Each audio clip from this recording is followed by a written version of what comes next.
Welcome to today's webinar. Our guest speaker is Jan Tuber. She has over 25 years of experience in the field of learning disabilities, supporting families, and empowering students. Jan has served on the California Department of Education's AB 1369 committee to help develop a statewide dyslexia program, the guidelines. So California Dyslexia Guidelines is something she contributed to.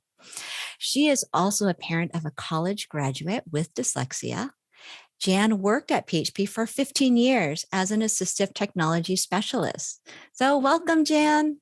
Thank you for joining us tonight to share with us your tips and insights to helping parents support their child to develop skills to increase the chances of a smoother transition to life after high school. Let me get my screen up here. All right. Hi, everyone. Welcome. Thanks for joining us tonight. I'm going to give you just some ideas of things that you can develop no matter what age your child is. It's never too early to start working on the skills that are going to prepare them for life. And so we're going to be talking. So hopefully there's going to be some information. It doesn't matter the age of your child, but it should be pertinent to you, I hope. Whoops, let's see here. There we go. So this is a preview of what we're going to be spending talking about this hour. And the first thing we're going to talk about is how important it is for your child to understand how they learn, to understand what their needs are, and that leads to self-acceptance. So then we're going to talk about that and how that's important and how that can help them facilitate their success as they leave the surrounds of your comfortable nest at home. And then we'll move on to talking about resiliency. And of course, these skills that we're going to be talking about pertain to really parenting in general, right? Nothing's going to be that surprising to you. But for kids who have disabilities, who have different learning style, it's even more important to build these things in. And especially while they're in the safety of, have that safety net of you at home before they do launch. Then self-advocacy, of course, comes from knowing what they need, understanding how they learn, and then being able to ask for it and to get the services and the support that they need. And then lastly, we'll talk a little bit about the executive function things that are important to success in a job or for college, things like time management and organization and planning, the possible use of assistive technology and things like that. One thing that you can do, a little exercise you can do with your child is maybe set a limit, 15 seconds, a minute, and ask them to write down all the things they think they're good at, and then you write down all the things that you think they're good at. And when you compare your lists, you might find that your list is way longer than your child's, because sometimes they just aren't really aware of all the good things that they are good at because they're so focused on everything that they can't do. So that's just one of the exercises you can do to try and get them to see that there might be more to them, more strengths than they're aware of, because generally there are. So the first category, self-understanding. You want to help empower your child to understand how they learn. So what that means is, are they a visual learner? Do they do better kinesthetically? Can they learn better when they're pacing and moving as they're trying to study? Do they do better with things like mnemonics or flashcards? Are they a kinesthetic learner? Are they a visual learner? Are they an auditory learner? So how do they learn best? What gets the information? What helps them learn and do what's the most successful technique that they have for studying at home? And what are the things that can happen in the classroom that are most helpful to them? Do they need to sit in the front row? Do they need the teacher to look at them when they're talking to them and giving them instructions? Do they need time to process before they can answer? So only want to be called on if their hand is raised and not called on otherwise. So learning how they learn best, what they need and what they don't like or like. So that's really important. And even with young children, they will have a sense of what they're comfortable with in the classroom or how they can do their homework best. Do they need to do it in short chunks? If your child has a hard time sitting, do they need to maybe set a timer and just spend 10 minutes and take a break and then come back and do it? Do they need to make sure that they're not hungry, or, or do they need a break and they need to run around the block or play soccer or be active before they can really sit down and study? So all these kinds of things are going to be individual to your child, and you want to help them understand what they are.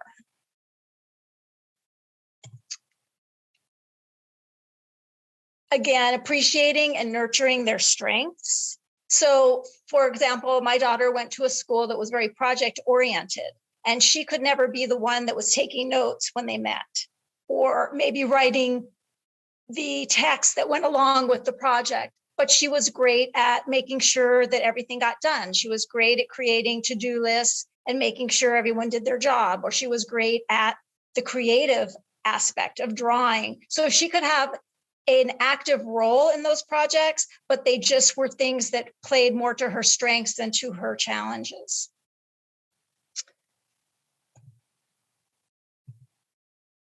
Being able to explain their needs to others is something they're going to have to do as they get older. So if they're in a job and they need certain accommodations, they're going to need to be able to do that on their own and go to HR and say, I need to use text to speech in my job, so I'm going to need a quiet space, or I'm going to need a computer that has those tools in them. They need to kind of be able to explain how they learn. And once they have a better understanding of how they learn, it's easier to be able to explain that to others.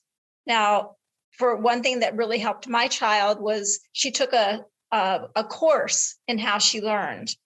And it was very eye-opening to her to understand, I have auditory processing difficulties. That's why I need the teacher to repeat the directions directly to me. Or, it really gave her a better sense of what her learning disability was, what she needed. And that enabled her to have more confidence in being able to go and talk to someone in the disability office or the HR and say, okay, this is what I need. To be able to do my job best, or to be able to do well in school. So being able to, having that background, that's one way to kind of get there. Being realistic. So for most of our kids, it might take them longer to do their homework. They might need more time to process information and study over a long range of time. They might not be able to complete their homework at the same rate as their peers. So whatever it is for your child is really getting to that place where they can accept where they're at and what their skills are and what they need, so they can be realistic about it. Because, for example, if it takes 3 hours for your child to finish their math homework and the average student only takes an hour and a half or an hour, to fight that all the time is really exhausting and frustrating. So to help your child get to a point where they can be realistic about the time and say, okay, I know it's going to take me 3 hours to do my homework and not 2. So how am I going to plan for that? How am I going to create that enough time for the evening to do that? Or maybe I'm not going to be able to finish it all. So what are my other options? But being realistic about what it takes and the time it takes to do things. And with kids who have executive function difficulties, that can be a challenge. And even, frankly, my son, who had no disability, he had terrible time management. He never projected enough time for things. He always thought he could do things a lot more quickly than he could. And then he'd find that he was really stuck at the end. So again, building that in, learning, okay, this is what it really takes you. You wish it only took you this long, but it really takes you this long. So let's be real about it and then work accordingly.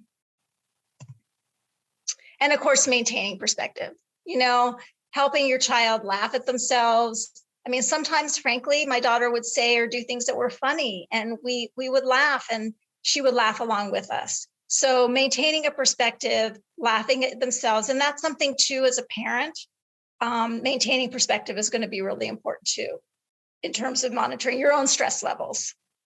And for some good templates and information to help your child get there to the point where they do have a better sense of how they learn and what they need, there's a link at the bottom of the slide, goingtocollege.org. And if you go to the subsection, My Place, there's a lot of good information and some activities there. So having a good self-understanding of themselves and how they learn is going to lead us right into self-acceptance, right? Because once they really can understand themselves, then it's easier to, okay, this is who I am, right? Let's see, I was having trouble, there we go. So being able to, get to the point where, hey, this is just like having brown eyes, or this is like having dad's dimples, or this is like wearing glasses. It's just another characteristic. It's not something that should define them, because we want to remember that our kids are kids first, right? So it can't all be about the disability. We have to allow them to be children. We have to nurture and love all the other parts of them and not just focus on what they can't do or what they're struggling with. So helping them resist that definition of just focusing on everything they can't do, and instead thinking about what they can do and leveraging those strengths and leveraging those options.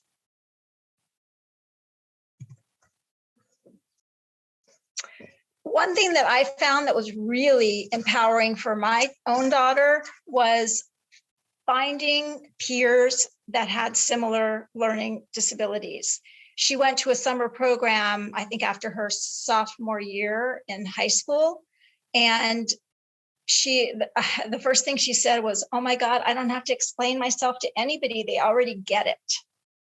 She also was excited that some people had worse memory than she did.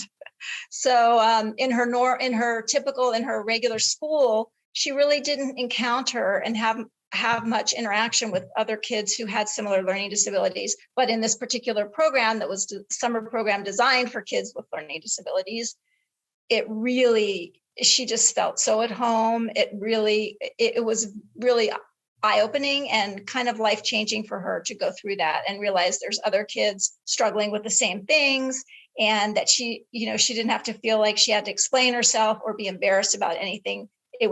Everything was accepted because they were struggling with the same thing. So that's a great way to empower your child. And even if they don't go to a special program or summer camp, if you can find other families, other children, even older ones, or make great mentors, possibly tutors, and also role models. But it's just very empowering to know that there are other people struggling with the same things I am. And if you can't find actual role models, there are books with protagonists who have similar disabilities, and those can be very empowering too. My daughter read a book called, I think it was My Name, Shirley. My name is Yours Truly, Shirley. And it was about a little girl who had dyslexia. And she loved that book because she could really identify with it. So I think Diana probably has an e-packet or resources on the PHP website, but you can get lists of books. Henry Winkler, The Zipster is one. There's Polacco she has dyslexia herself. She writes a lot of books. And this one I thought was very cool. This was a book written by a 10-year-old boy, I think he was, called Looking for Heroes. And he decided he was going to contact 100 people who had the same type of learning disability that he had. And Jay Leno was one particular guy who really took an interest and wrote him back and actually even met him in person. But this is a kind of I think this is an empowering book for kids, especially kids who have dyslexia. There's a lot of books out there. Jonathan Mooney wrote The Short Bus, Learning Outside the Lines. Ben Foss, The Dyslexia Empowerment Plan. But there's a lot of books out there, and a lot of fiction books too, where your child can, read about someone who's similar. And, the protagonist, the one that kind of wins whatever, wins the prize at the end and does all the great things and is the hero. It's very cool. I don't know about you, but when my daughter was younger, I had a terrible way of projecting way into the future. So when she was in third grade, I was already worried that she wasn't going to get through high school. Then I was worried, will she ever go to college? And then I was worried about, well, if she doesn't go to college, what kind of job is she going to get? What kind of career? And how is she going to support herself? And what is she going to do? So I was going way out there. And I had to really rein myself in. And honestly, the first year was probably the worst. And after that, I began to see, we had a plan in place. We were doing things, we were moving forward. And I could begin to see that she was growing and changing all the time. So one year she could spell the same word 5 different ways in one paragraph. And the next year, maybe she would spell it wrong, but the same wrong in the whole paper. And now she actually surprises me with her spelling ability.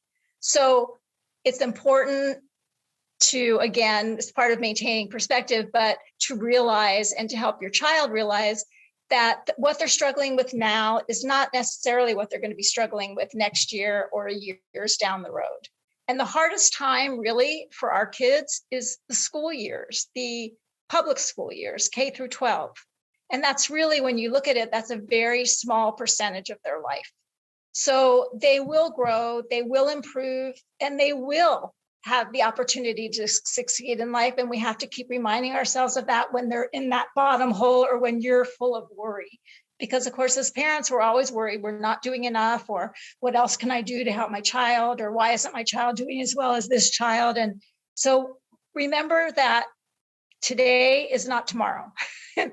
What you see now is not what you're going to see down the road. Let your child shine and experience success in any area that they can. So if your child is good in sports, let them be on a sports team and maintain, have fun and do that. If they're good at art, maybe that's the way they can present some of their book reports or do something where their strength is. But find things that they enjoy, that they're good at, and let them shine in them.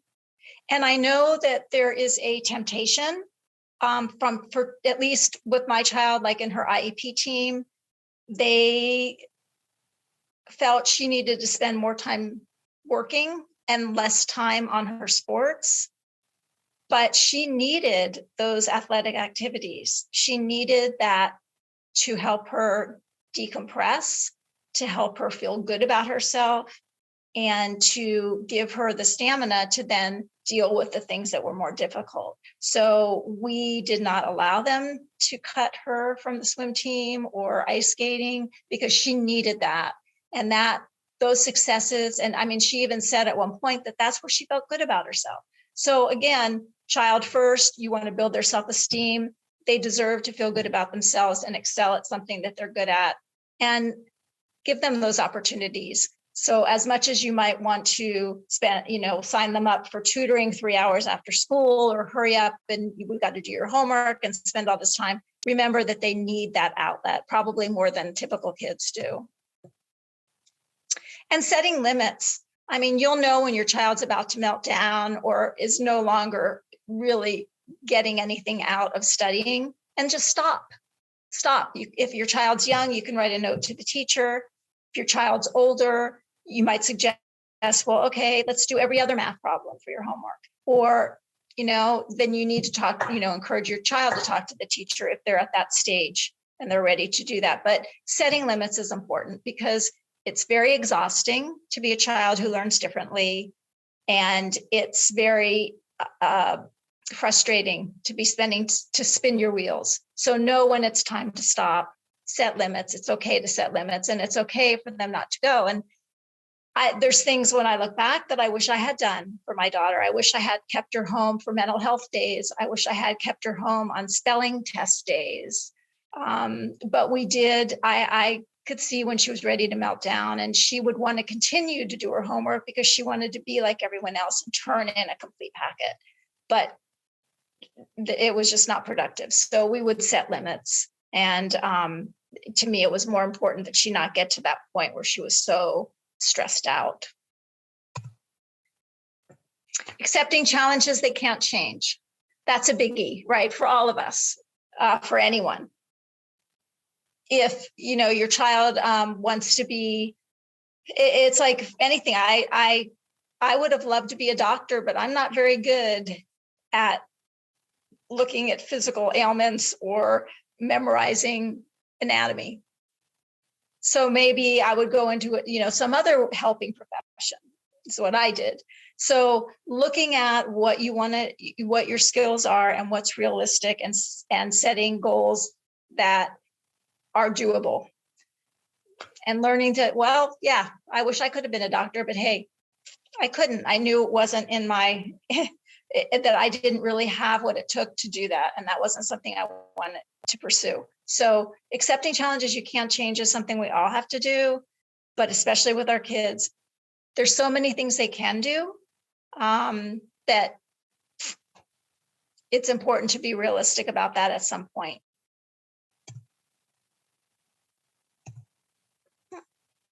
That's the deal here. There we go. I think resiliency is, you've probably seen a lot in the news ever since COVID hit, right? About how important it is to be resilient, because life throws you curves that you don't expect. I mean, who would have ever thought that we'd spend 2 years with COVID and not doing the activities that we typically do, and not being able to be with people we would want to be with, and wearing masks and all that. So being resilient really helps maintain your sanity and your happiness. So helping our kids learn to be resilient is really good for their mental health and for their ability to persist and be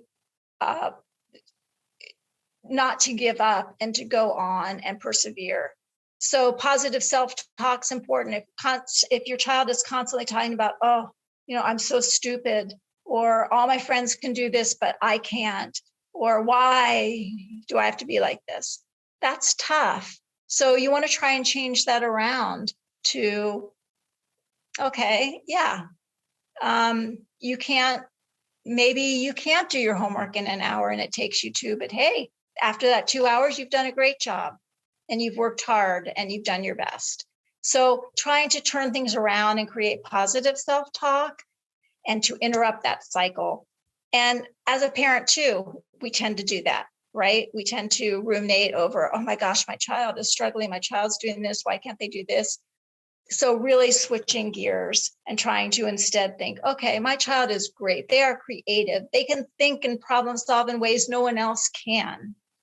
My child took a big step today. They actually made a new friend and they're happy, or they scored a goal in soccer. So trying to remind yourself and your child to keep it positive.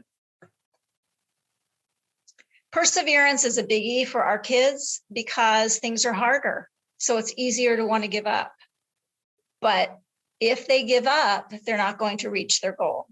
So following through on commitments is important.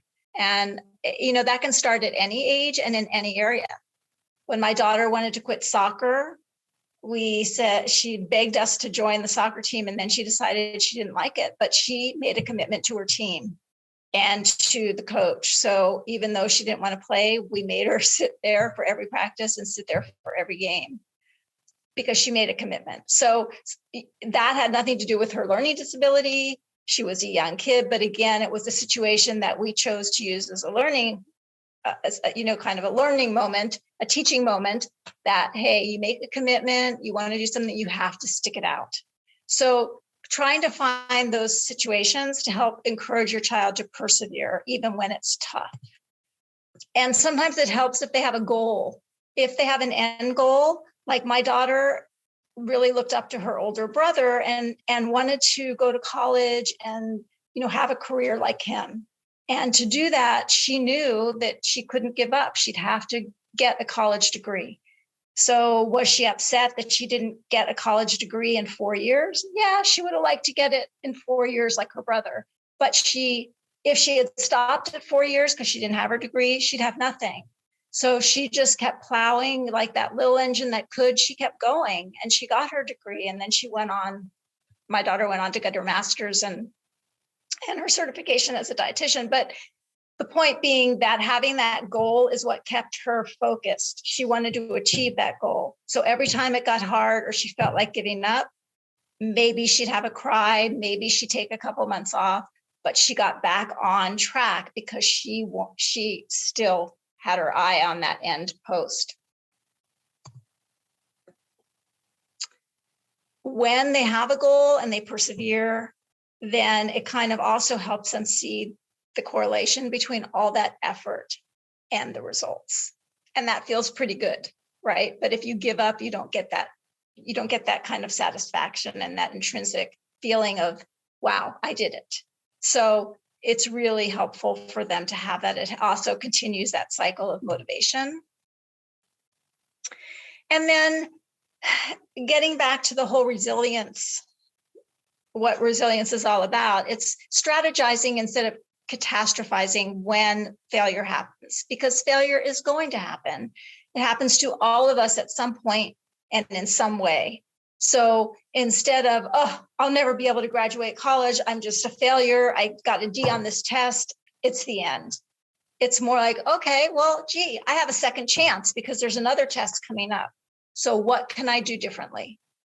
And helping your child think about that. Well, let's strategize. What can we do differently? Let's think about what you did.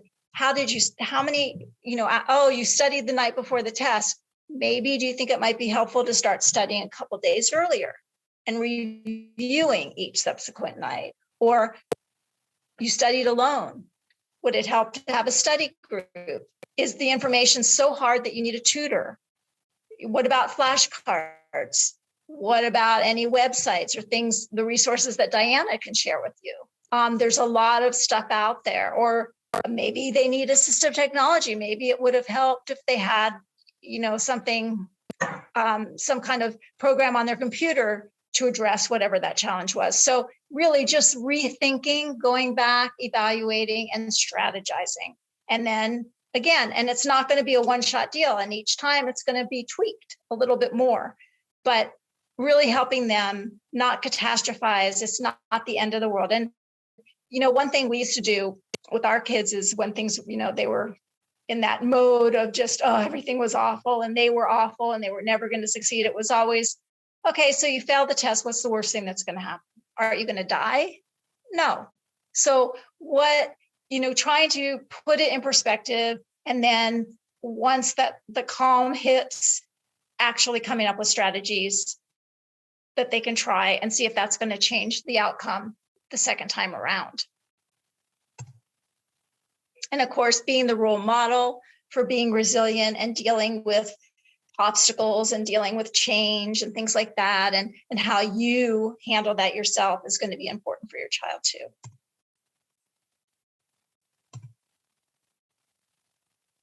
Hello. Okay, so when your child leaves the nest, whether it's to go work, whether it's to go to school, they're not going to have you there advocating for them. In addition to that, they're not going to have a teacher or a counselor advocating for them. So this is where knowing how they learn, being able to articulate that to others, and feeling comfortable accepting how they learn is really going to be important. So this is how you can start coaching your child to become a good self-advocate. And the first thing you want to do is pay attention. Really listen carefully. Notice if they come home from school and you feel like something's not right. Listen to what they're saying about what their teachers are doing in class. Are they following the IEP? Are they calling on them when their hand's not up and they're not supposed to? Are they embarrassing them in class? Are there issues with the children? Are they being bullied? Really listen carefully and pay attention so that you can jump in and help them learn to deal with figure out how they're going to deal with the situation. And if your child is not at a point, like with young children or shy children or unassertive children, you need to have their backs until they're ready to do it, right? So if you need to be an advocate because they're not ready, kind of bring them along, include them in some way, but go for it, have their back. And you'll know when your child is ready to do it on their own. You can encourage their participation in their IEP meetings and their 504 meetings in small steps.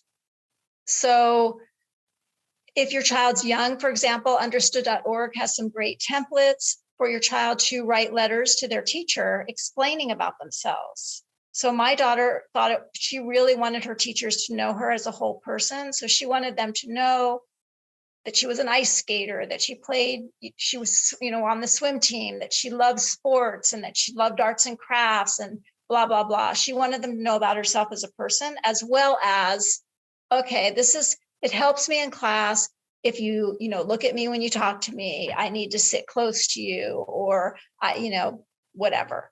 But that was a way for her to let her teachers know about her, but she wasn't comfortable telling them yet or ready to do it face to face. So we would do this. She would dictate and we'd write this letter, and she would give that to them every year until she was ready. So that's one way to start with the baby step. And then encouraging your child to actually attend the IEP or 504 meetings, which can be very intimidating to a child, and maybe only coming at the end just to say hello, and maybe they have a comment or something that they want to share, but building that in and eventually having them maybe kind of lead the discussion. And these are the things that I struggle with. This is what I need. This is what helps me when you do this. This is what doesn't help me, or that I don't, that makes me uncomfortable in class or whatever, and let them share that themselves. Same thing with speaking up for themselves. If there's an issue with their friends, we always encourage our kids to solve their own problems, right? And the same thing with teachers. So as your child gets older, you want to try and back away a little bit as much as you can, and let them, you can role play at home, you can discuss it, you can come up with ideas, but eventually it'd be really helpful while they're still at home to be able to talk to their teachers in person about whatever struggle or the issue is. This is a hard one as a parent, right? Let your kids resolve their own problems and not step in and jump in and want to do it for them. But again, remembering that when they're on their own in a job or at school, you're not going to be there. The school's not going to be there. There's not going to have that support. They're going to have to be able to do it themselves if they're going to get that help. And this is a big one for all our kids, and knowing when and how to seek help. So some kids don't realize or understand that they can go see a counselor. Maybe there's a coach for kids who have executive functioning issues or ADHD, or there might be support groups on campus, or the disability center might have some support, or they might need to learn how to use office hours, their teacher's office hours, or how to form a study group or be a part of a study group or find a tutor. So all those things of what do I do, and finding friends if they're going to be going to college, for example, it's very difficult for any student the first year that they're away from home, all that independence and, not having their childhood friends there or their families there and that comfort level. So how is your child going to connect with people and to connect with the right people? And where can they go to meet people? And how do they do that? And how do you get along with a roommate? What are things you need to consider? So really kind of helping them learn how to navigate that whole social realm and navigate how to get help and to be able to identify and acknowledge when they need help, and that it's okay to need help and it's okay to get help. One thing that they will also need to know, again, is their learning style. They need to know what their accommodations are, what accommodations they're entitled to, what their legal rights are. And again, PHP is a great resource. There's videos in the library education specialists that can help you with a lot of that information to share with your child. There's also a lot of information on that on college websites and on Understood. But your child should know what their rights are and make sure that they get what they need when they're in college or in a work environment.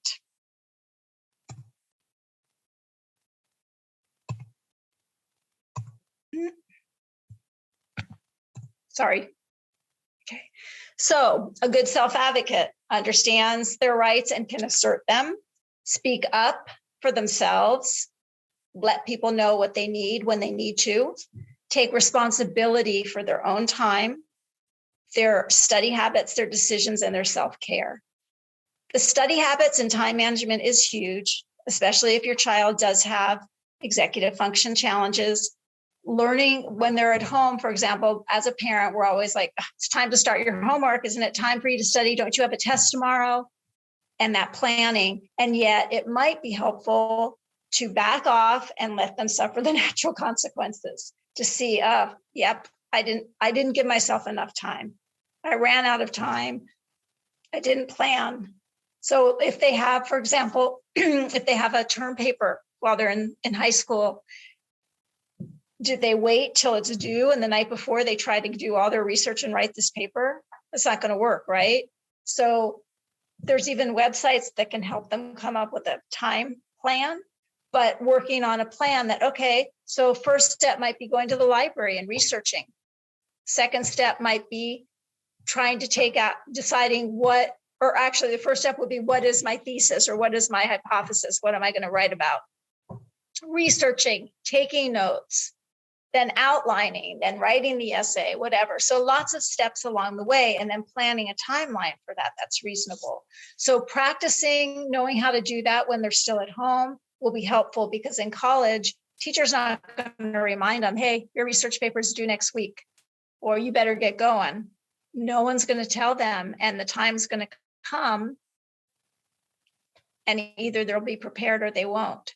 So practicing that at home is great.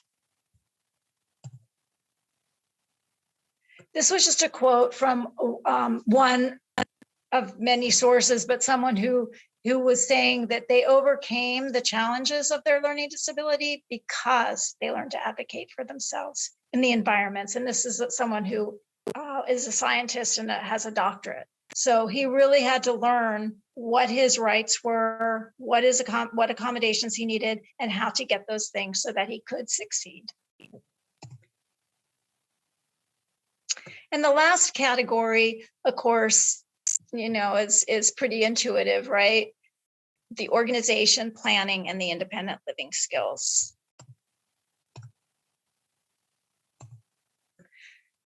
Using a planner, having a calendar system, whether it's their smartphone or an app on their tablet or a paper calendar like I still like to use, but something where they can keep track of what's due, when it's due, what their activities are, and doing that on their own.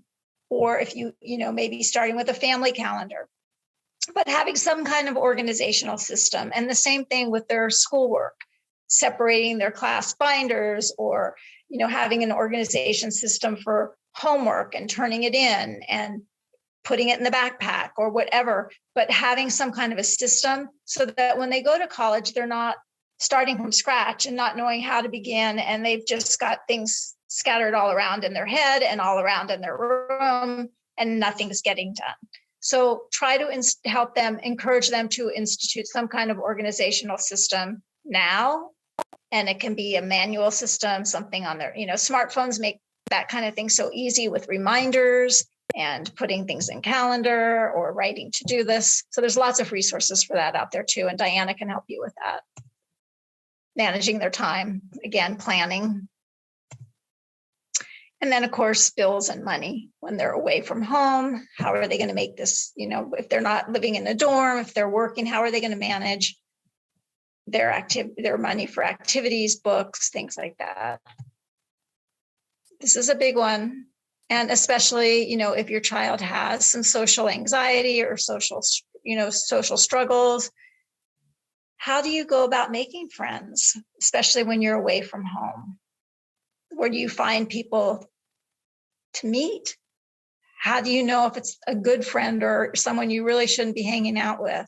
And how do you get out of those situations? So all those kind of social dynamics, maybe clubs, joining clubs, how do you do that? Where do you go to meet people with similar interests?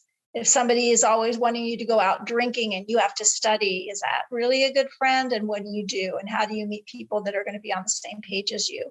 So really helping them strengthen their social skills will help make them happier and more successful in their environment after they leave your home.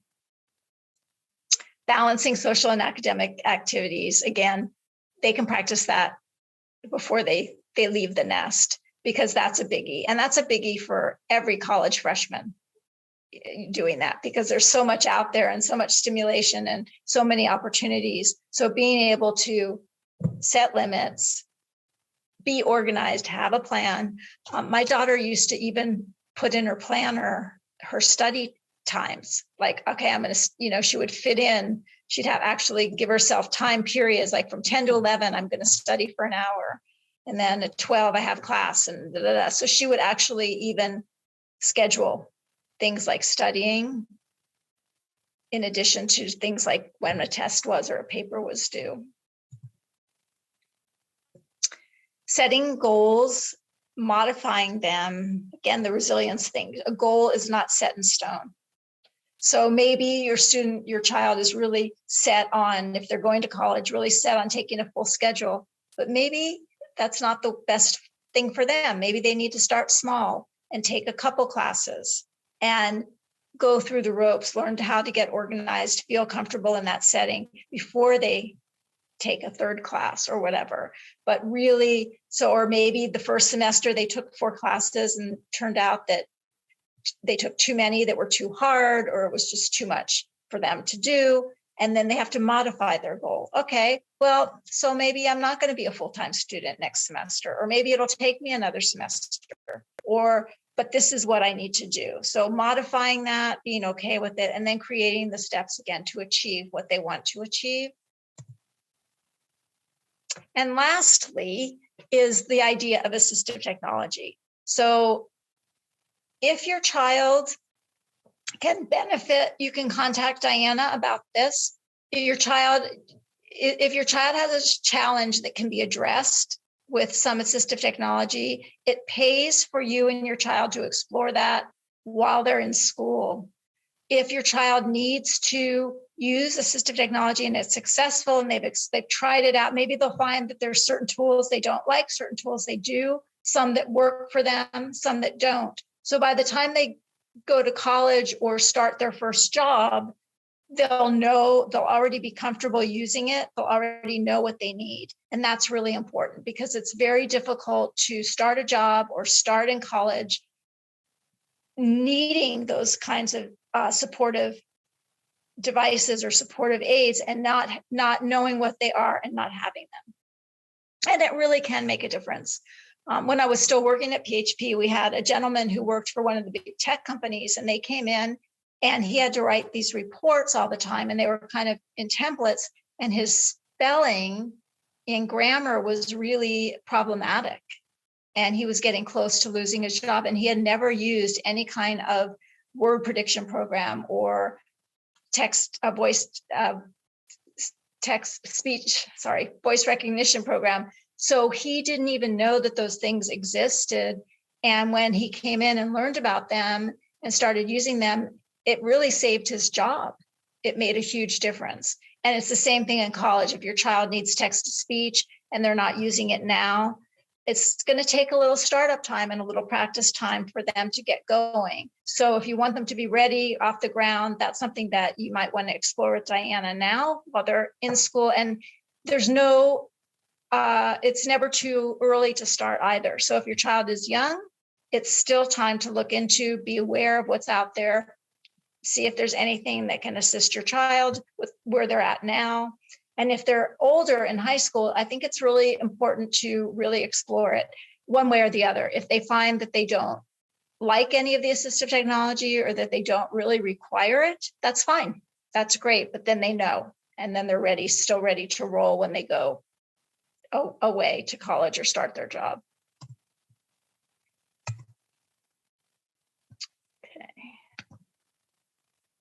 So that brings us to the end. I know I talk really quickly, I'm sorry. But I wanted to just summarize some of the things that I hope that you can take away from this. And again, because I am giving you some suggestions and giving you my perspective on what I think is important to help your child be successful and resilient and happy once they leave the nest. It doesn't mean that I did the perfect job or I could do all this with my child as well.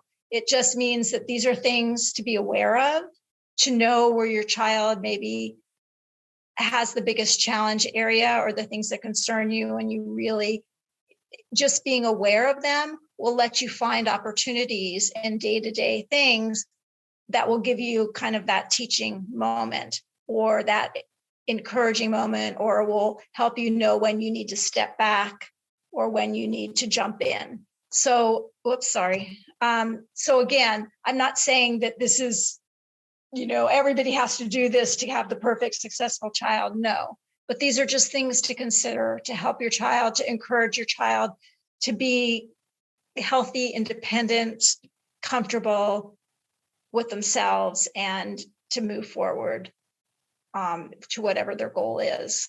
So fostering self-esteem, of course, and giving your child a lot of opportunity to experience success in any way, shape, or form, whether it's artistic, whether it's organizational, whether it's academic, but just finding something that's their passion and let them go for it, and make sure that they find that they're allowed to have time for that in their routine.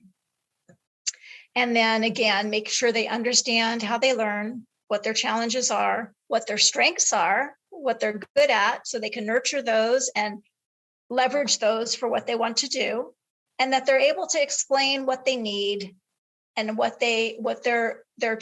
they can explain what they need to learn best to others, right? And get the help they need.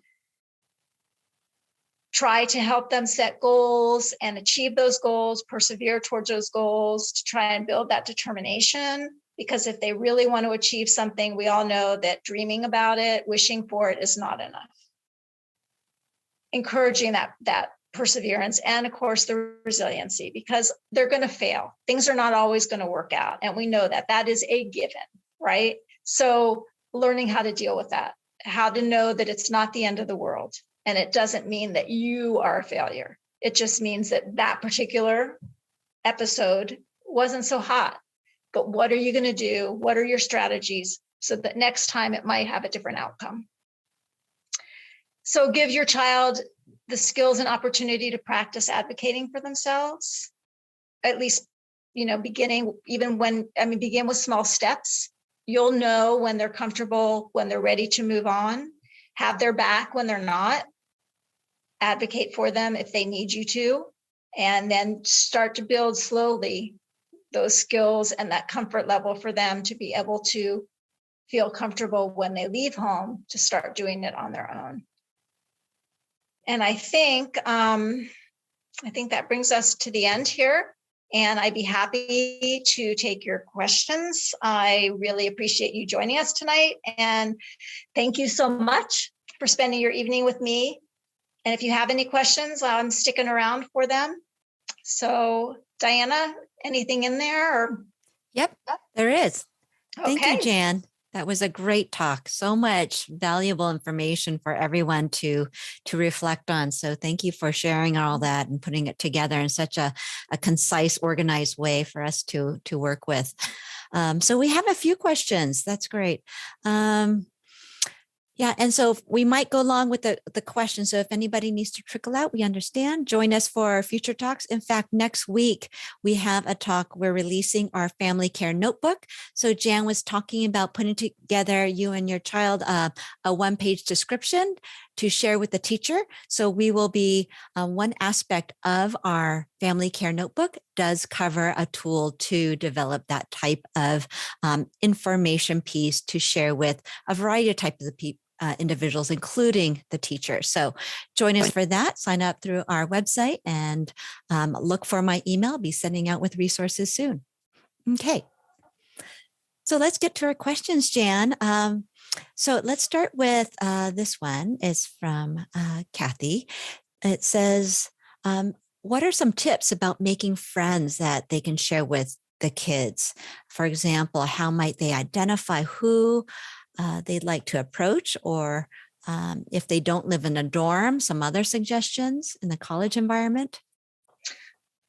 Well, one way is to pursue an activity that they enjoy where they might meet people who have similar interests. So clubs on campus, sometimes there's clubs on campus, notices for that.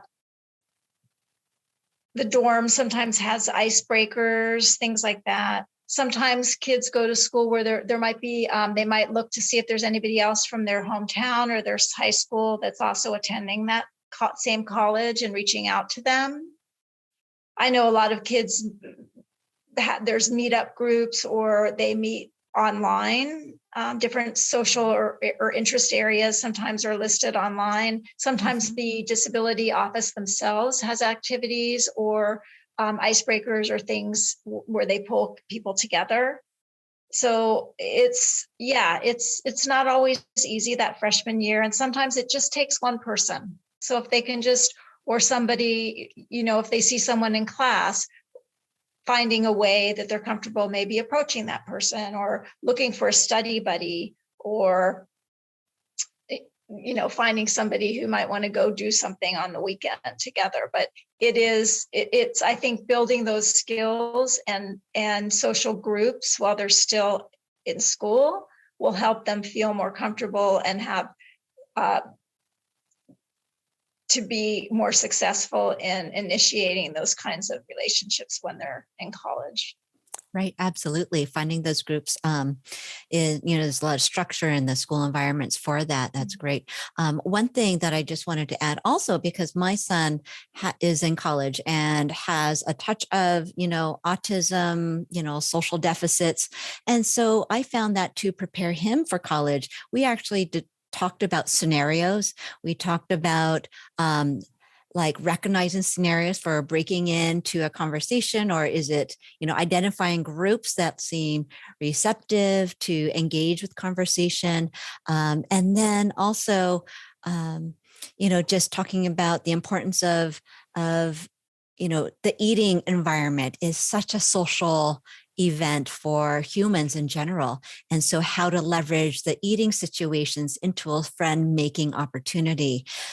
So sometimes those things, so smaller, more finer nuances of friendship building, you can help them to script it out and identify them. But also sometimes in their minds, they know what they might say if they met somebody new, but giving them some like a routine of language to like icebreaker language. So I said, here's are some go-to 5 ways of talking to a new person, right? So it kind of takes some of the pressure off of like trying to brainstorm, what do I talk about with this brand new person? So that was really helpful for my son. And he told me he was really grateful and put some of that into practice. Not all of it, but some of it he felt like was useful. So you throw a bunch at them and, see what sticks. It sticks. So another question was about life skills. Are there any professionals that teach specifically life skills? Because she has somebody in the high school.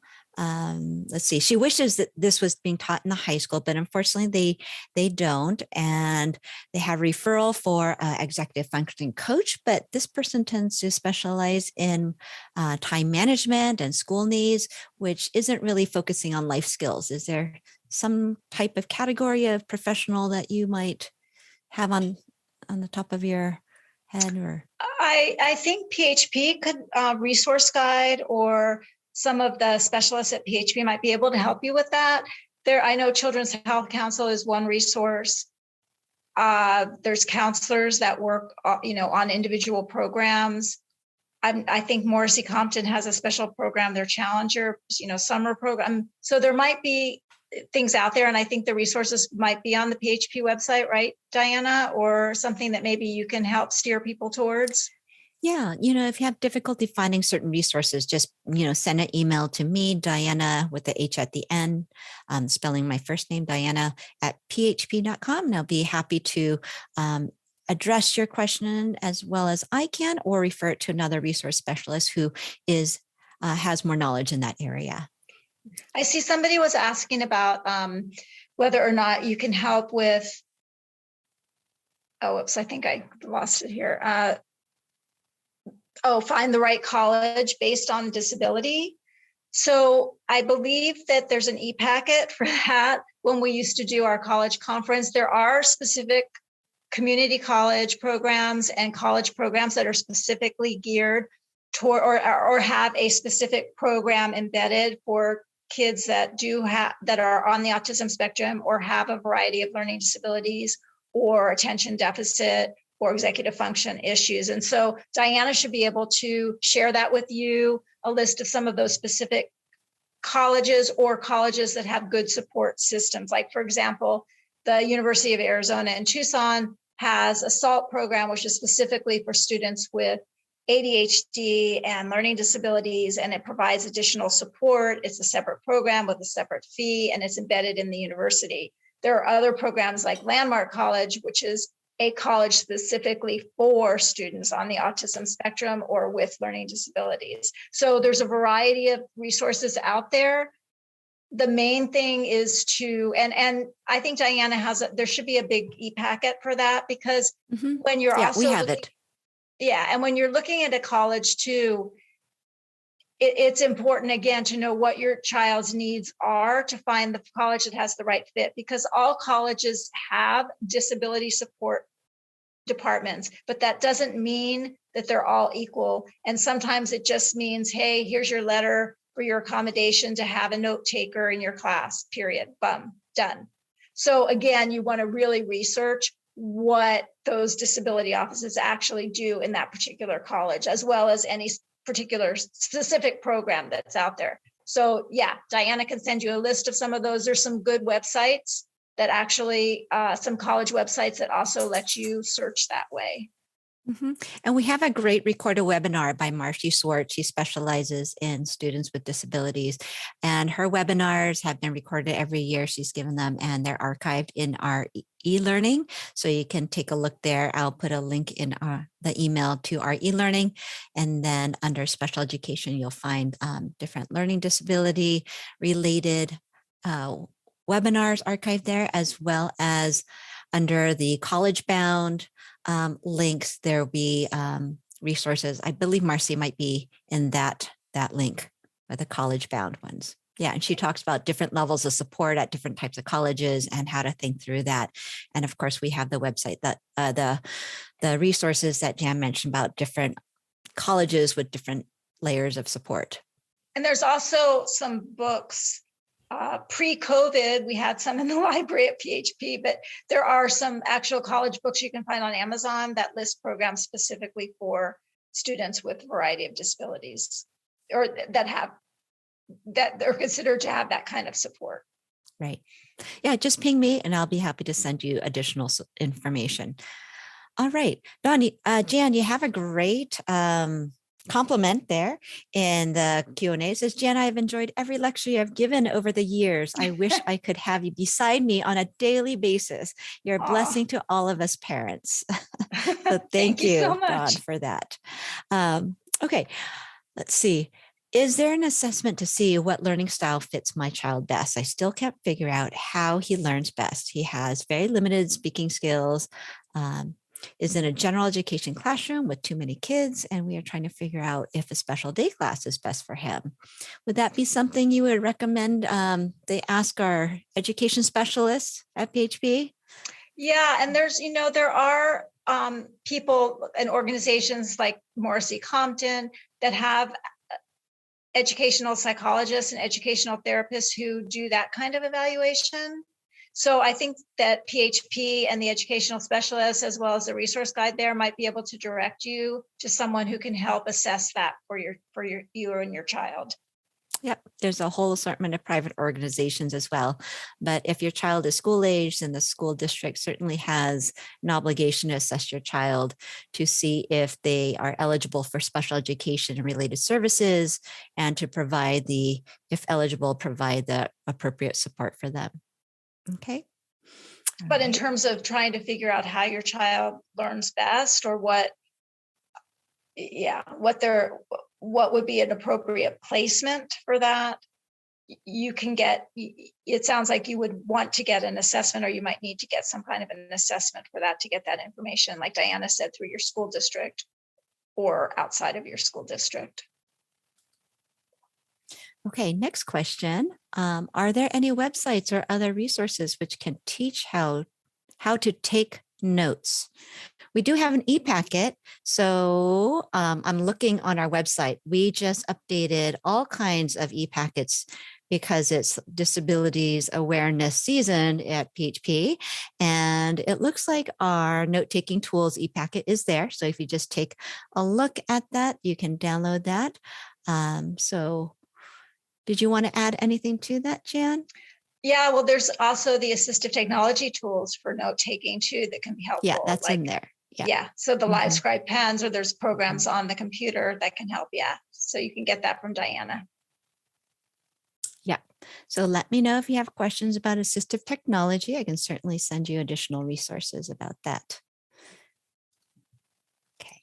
And then our son is in the 12th grade, has been bullied inside his high school classroom. The school administrator principal treats the situation as a behavior incident.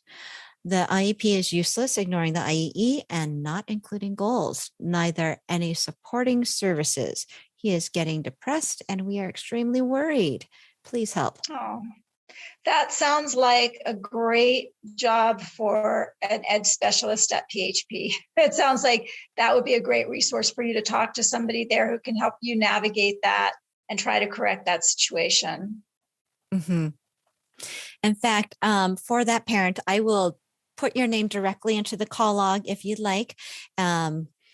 If you wanted to ping me just to send some additional information, I'd be happy to relay that to my colleagues in the education department. So, apologize. That is really a difficult situation, and we would really need to ask a lot of questions, figure out the situation your child is dealing with, to help give you the right information and different options that you can look into. Okay, so we're here for that as well. Okay, and I see the email there. Got it. What college did Jan's daughter attend? My daughter went to Landmark College for her first 2 years, and Landmark College is a college that is designed specifically for students with learning differences. So she went there for a summer program and fell in love with it. That was where, when I was saying that she felt like, oh my gosh, all these people are just like me. It was a real sense of, it just was empowering, a sense of relief. She felt very comfortable. So she went there for her first 2 years. And then and then by the time she left Landmark, she understood how she learned. She felt more comfortable advocating for what she needed, and she felt she was more prepared academically. So she transferred to New York University in Manhattan, and she got her bachelor's degree there. And then she decided to become a dietitian. So she went on to do her dietetic internship, and then she went back to NYU to get her master's degree. Okay, great.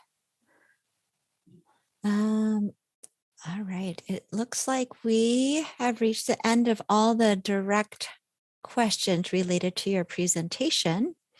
I need to collect some of the information still there.